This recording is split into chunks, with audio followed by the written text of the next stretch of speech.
Hello guys, meron palang malaking butanding dito sa wildlife. Pinato yung malaking butanding. Ito oh. Lalapitan natin to. Laki nito, paano kaya ito nahuli? Ang laki ng butanding.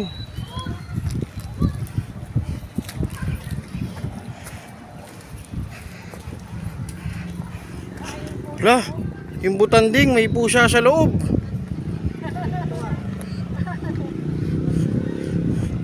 Laking butanding nito guys oh. Ito guys yung dinaing na butanding.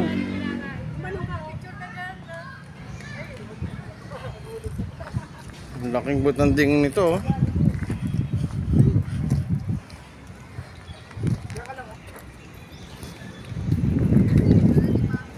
Butanding at wildlife.